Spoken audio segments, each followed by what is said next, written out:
Hi, I'm Tim Sales. How do you determine what is valuable information? Do all authors have the same value to you? Well, of course the answer is no. Everyone knows the answer is no. But if you were to ask people, what method do you use to determine if what you read or hear is valuable or not? You'll get some pretty goofy answers. I had a lady actually tell me that she determines the validity of what she reads based on whether the information is balanced. Meaning if the author gives credit to both sides of an argument, then she believes that content to be true and valuable. That's pretty goofy because based on her belief, if someone is absolutely certain about their subject, she doesn't trust or value it. Another person claimed that it depends if the website or presenter looked professional. That too is goofy and can lead one down many wrong paths. My former profession was underwater bomb squad. The information we operated on meant life or death. I learned there how to place the correct value on what I read or heard. My desire here with this short clip is to share with you how to determine whose advice to take. The very first thing you need to determine from any author you're reading or listening to is whether you're hearing their belief on the subject or is what you're hearing provable fact. I'm saddened at how people will read a person's belief on a subject and forever operate their life as if the author gave them provable information. I remember a history professor giving the class his religious beliefs as if it was factual. The sad part is there were people who took that professor's belief mostly because he appeared to be an authority to all of us. But the information he gave us on religion was his beliefs only, none of which was provable. That being said, you have to be very careful in reading or listening to statements of so-called facts that mislead you. As an example, I recently read, your odds of making big money in network marketing are lower than winning at gambling in Las Vegas. Well, factually, the highest odds you can get in Las Vegas is the roulette table at slightly under 50-50 odds. So the author's statement is true. But how the author tricked you was by implying that making money in network marketing is based on odds or chance. It's not. It's based on performance. So the whole statistic is actually irrelevant. Had the author actually succeeded in network marketing, he would have known this. The author also tricked you by taking the statistic out of context. The author didn't tell you that no business venture in the world will give you those same 50-50 odds. There is no money-making concept in the world where 50% of the people who try it make big money. So, while his statement sounded factual, it was misleading. But probably the most helpful concept I can teach you is that there are three types of authors of content. Just so you know, my use of the word author includes both written and spoken communication. Here are the three types of authors: those who have never done it, those who have done it and failed, those who have done it and succeeded. Author type number one are authors who have never done what they're writing or talking about. Newspapers, magazines, television writers, and reporters rarely have done what they're writing or talking about. Their information comes from hearsay and as an outsider looking in. Many attorneys, professors, parents, and in-laws give advice on subjects they've never done. The majority of the books at the bookstore are from authors who have never done what they're writing and talking about. They can write or speak about it, but cannot succeed at doing it. Their advice is rarely sound because it's based on invention, another person's information, or hearsay. This problem is compounded when an author simply repeats something they heard from the media. Now there are two layers of people who can't do what it is they're talking about, but think they know something about it. Authors who have never done what it is that they're writing about or who have never succeeded at it cannot possibly place the correct importance on the subject. You can always identify authors who have never done it because their content is slightly or grossly off the correct subject. As an example, I read a web article claiming that multi-level marketing success was mathematically impossible. Do you see what I mean about authors writing about what they've never done? He completely missed the subject.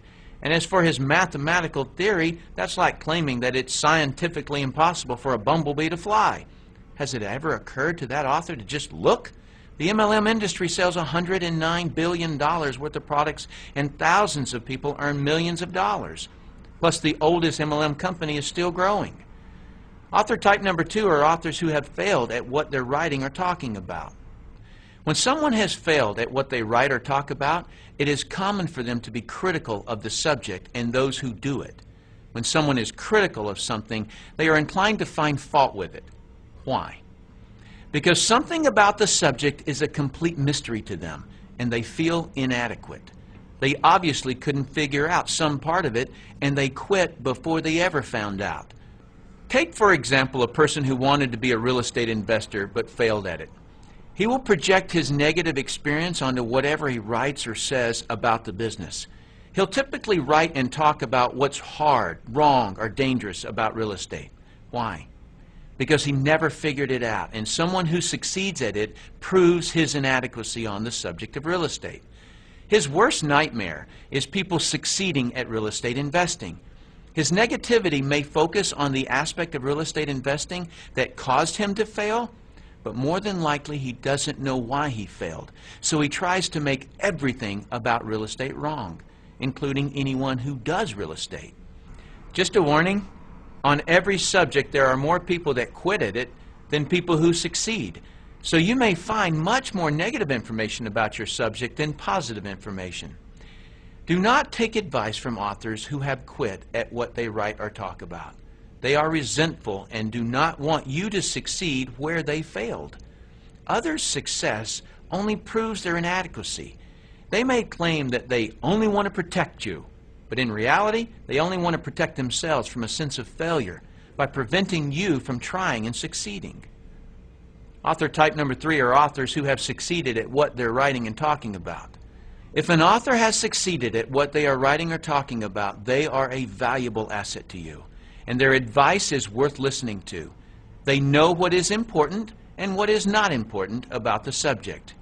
If you hear information from author type 1 or 2 that concerns you, ask author type 3 to explain it to you.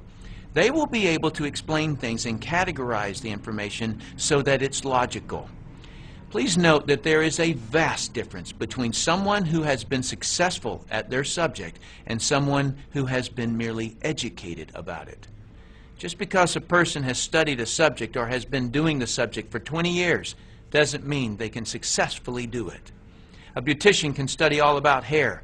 That doesn't mean she can cut hair to her client's satisfaction. A psychiatrist may have been able to listen to her teachers and may have been able to read the required textbooks and may have even been able to pass the state board examination on the subject. But can she fix another person's problems? If she can't, don't take her advice.